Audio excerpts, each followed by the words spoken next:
ምቀኛቱ ነው የምሬ ነው የምላችሁ። ምቀኛቱ ነው ሰው ላይ ምቀኛቱ ነው።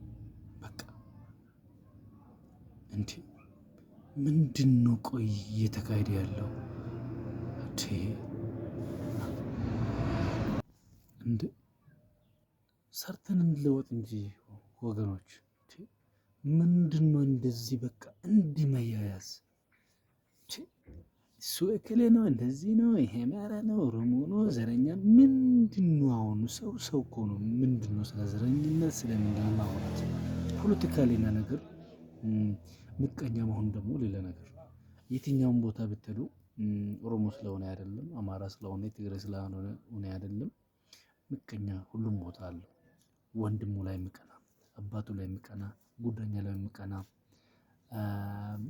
በቃ ሰው ላይ ምቀና ሁሉም ቦታ አለው።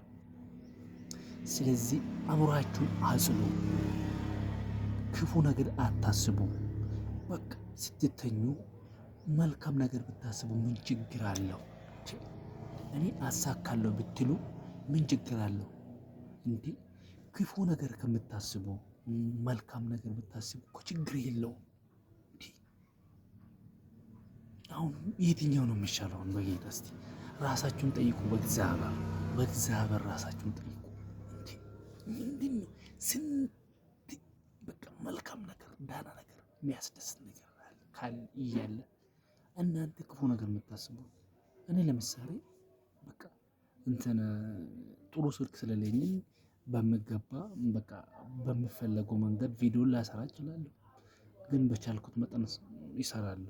ግን እናንተ ደግሞ ቪዲዮ በቃ ማለት አቀራረጽ ሊሆን ይችላል፣ ኤዲቲንግ ሊሆን ይችላል። አንዳንድ ነገር ፐርፌክት ስላልሆንኩኝ ብቻ ሰው ማናቅ ምቀኛ መሆን ጥሩ አይደለም። በቃ ሰው ማበረታታት መቻል አለባችሁ። እንዲህ አይነት ባህሪ በቃ ማለማመድ አለባችሁ እንጂ ክፉ ምን ያደርግልናል እንዴ? አፍሪካ ሲጀመር በቃ ላይፉን የሚቀይር አንድ ነገር ክሬት ማድረግ አይችልም። ግን በቃ መጣላት፣ መዝረፍ፣ መሰረቅ ምናምን ይችላል። ግን ይሄ ነገር ደግሞ አፍሪካ ደርቄ ኮንቲነንት ብሎ ያስጠራ ይሄ ነው። እኛ አሁን እንደ አፍሪካ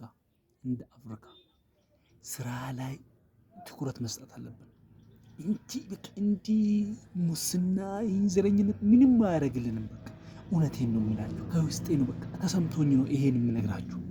አሁን የምታዩ ከሆነ ኢትዮጵያውያን ከዚህ 600,000 700,000 ምናምን ከፍሎ አረብ ሀገር ዱባይ ይሄዳሉ። እዛ ሄዶ ምንድን ነው የሚሰሩት? ፍየል ይጠብቃሉ፣ ከብት እርባታ ምናምን ፈርም ያላቸው እዛ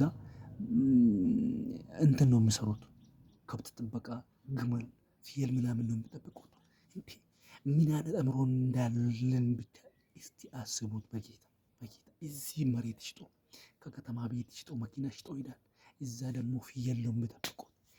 አስተሳሰባችን ቀይሮ እንጂ እንዴ አሁን እኮ አረብ ሀገር ላይ ደህና አየር እንኳን የለም፣ አዋራ በአዋራ። ግን እኛ እዚህ ውስጥ በቃ ሁሉም ነገር ያለበት ጥሩ አየር፣ ጥሩ ወተር፣ ጥሩ በቃ ብዙ ነገር አለው። ናቹራሊ ብዙ ነገር አለው። ግን እኛ መስራት አለመቻላችን በጣም ያሳዝናል። ይሄ ደግሞ የሆነበት ምክንያት የፖለቲካ ጉዳይ አለ፣ የሙስና ብዙ ነገር አለ። ግን በቃ ሁሉም ቦታ ያላችሁ በተለይ ፖዚሽን የመንግስት አካል ምናምን እንግዲህ ይቅርታ ያው ንግግሬ ጥሩ ስላልሆነ በቃ ተቻችለን አገራችን እና ኮንቲኔንታችን አርዳችን ወደ ከፍታ እናስመጣ። ስለዚህ እንረዳዳ ፕሊዝ። ኮፒ ሊንክ አድርጉልኝ። በዛ ላይ ደግሞ ዩቲዩብን ገብታችሁ ሰብስክራይብ አድርጉልኝ። እኔ ኮፒ ቀየር አገሬ ትቀየራለች፣ አንተ ብትቀየር አገሬ ይቀየራል። ስለዚህ ሰብስክራይብ አድርጉልኝ እና እንቀየር።